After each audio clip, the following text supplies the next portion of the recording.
I thought I had found the perfect apartment. Nestled in the heart of the city, it had everything I needed and more.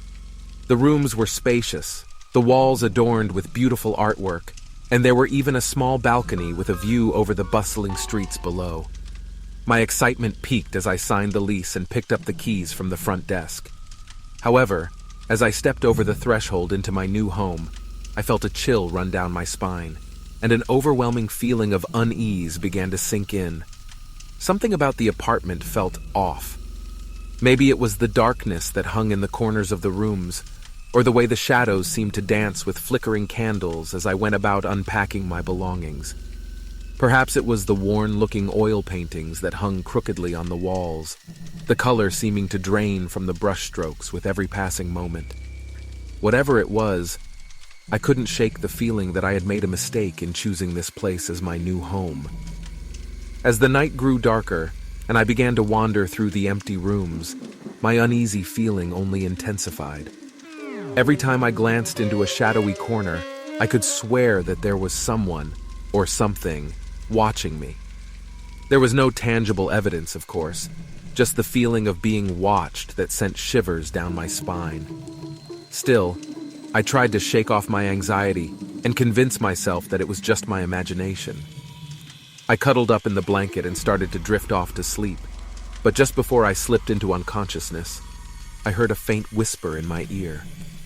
It was so quiet that I almost doubted if I had even heard it, but the words sent a chill coursing through my body.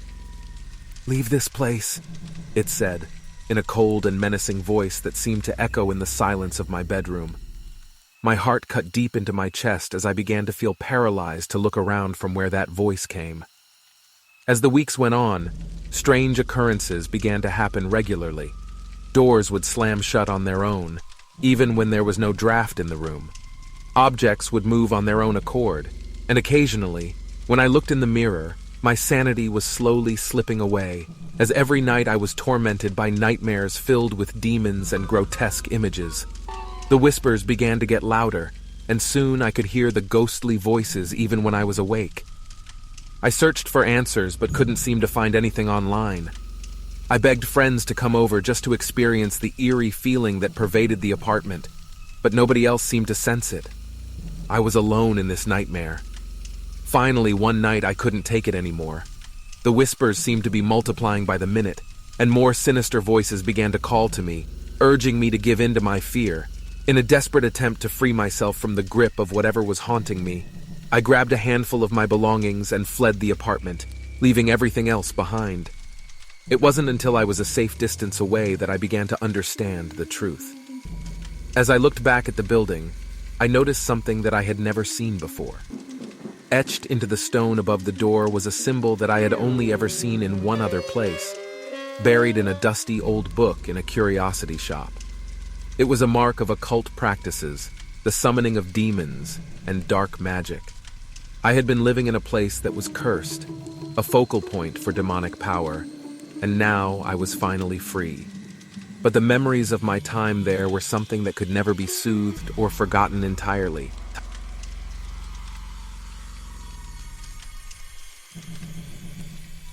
Moving day, new start. The keys jangle in my hand as I stare up at the imposing building before me, an eerie feeling washing over me as reality sets in that this vast structure will soon be my new home. My stomach gurgles as I continue to stare up at the looming figure, growing ever more apprehensive by the minute.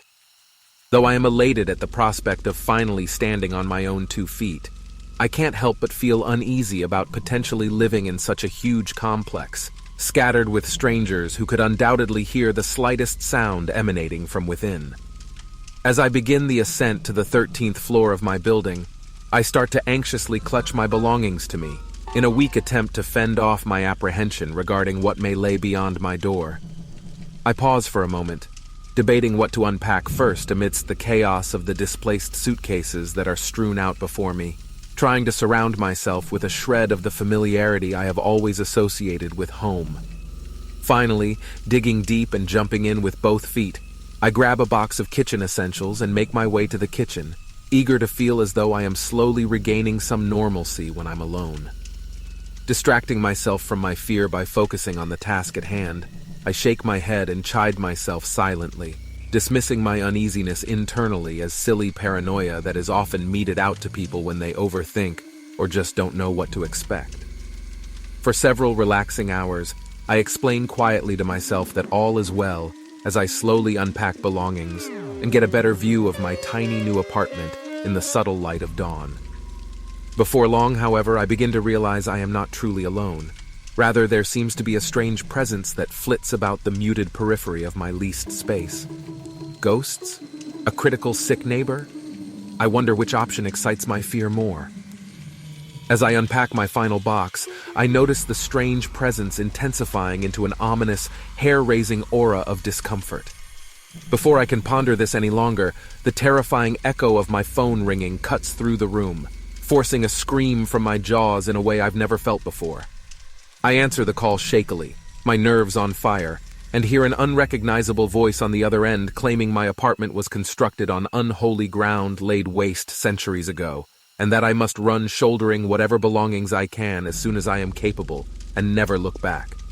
Pages upon pages of cursed books cite the building as an abomination that no mortal should thrust their spirit or physical abode into, and that a grisly fate will be meted out to anyone who remains too long within the walls of the space.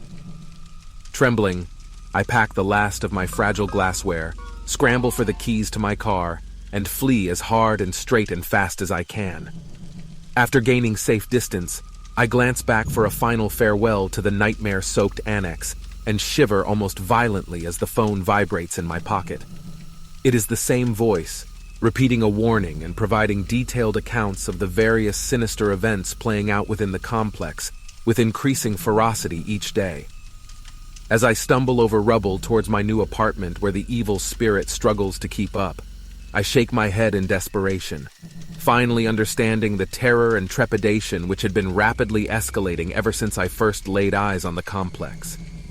Aiming my keys carelessly towards the entrance, I see something impish stir within the musty shadows and slowly crush the transmitter until I no longer hear the malicious voice resonating in my mind ever again. The spirit has been defeated. The mystery of my new apartment's menace has been solved, and at last, I can finally start turning my fears into impervious strength while still looking over my shoulder at times.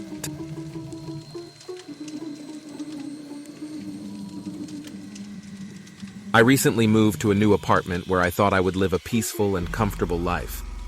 It was located in a quiet neighborhood, surrounded by lush greenery. I considered myself lucky to have found such a perfect place that suited my needs, my budget, and my taste. However, soon after I moved in, I began to sense something different and eerie about the place. The first night I stayed in my newly rented apartment, I was restless due to all the excitement and anxiety of settling in. I felt that there was something strange about the atmosphere, an inexplicable heaviness that seemed to linger in the air. I brushed it off as mere nervousness and exhaustion, but something deep within me kept nagging at me to be cautious. As the days went by, the sense of unease increased, and I began to notice strange things happening around the apartment.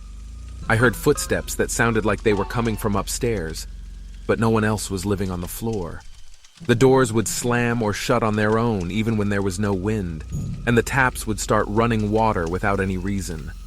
All of this scared me, but I tried to shake it off as just my overactive imagination. One night, on my return from work, I found my closet was left opened when I was sure that I had securely locked it before leaving earlier that morning. A chill ran down my spine as I wondered who or what opened it. Things began to worsen after that. Strange occurrences would unfold random moments as I was adjusting to this place alone. Things would move in different spots when I woke up. My books would be piled differently than how I had sorted them, and even my clothes occasionally would end up on the floor unplanned. At times, it felt as though more than just me was in the room with me at night. It got to the point where I was not even at ease within my own privacy. The television would turn itself on and off, again without any logical explanation. All the things became so eerily elementary that I still quaver telling my friends about it. It came to the position where I dreaded returning home and began packing my necessary items of daily use and relaxing more extensive periods outdoors anywhere. As the days passed, the situation got worse. I started living in a constant state of fear and apprehension, never sure what might happen next. I even considered calling in a paranormal expert or a priest to help me figure out what was going on in the apartment. I decided that it was time to move out, as this place was no longer serving as a home for me, but more as a haunting ground. However, on the fateful day when I packed to leave, the events took a sharp and unusual turn. As I was trying to gather my belongings into boxes and carry them down the stairs, I heard a deafening screeching sound from inside the apartment. I hurriedly went back to inspect, finding the room in shambles as if something invisible threw the objects around without anyone physically present. Dread filled me as I realized that I was in an unknown territory. I gathered my nerve and tried to retrace my directions downwards, but something utterly unexpected occurred. The apartment's entrance slammed shut, locking me in, and a strange figure appeared in front of me, staring at me with its eyes glowing bright red. In a cold-blooded voice, it spoke with me as if boiling cold breeze surrounded me, asking what do I want and if I was happy here, knowing the history of the place before settlement. I was petrified, waiting desperately for someone to come to my aid. The minutes felt like hours as I stood there, feeling the figure probing me, realizing the mistake I made by rushing hastily into moving in. Then suddenly the figure vanished, and a chilling quiet surrounded the apartment. I quickly gathered my baggage, finding that all hallway doors and windows were mysteriously shut, forcing me to leave through the only exit. I bolted for my life and swore to never return to that dreadful place again. I slowly gathered my nerve, contemplating reaching for whoever can assist in getting the apartment positioned adequately to live in for others.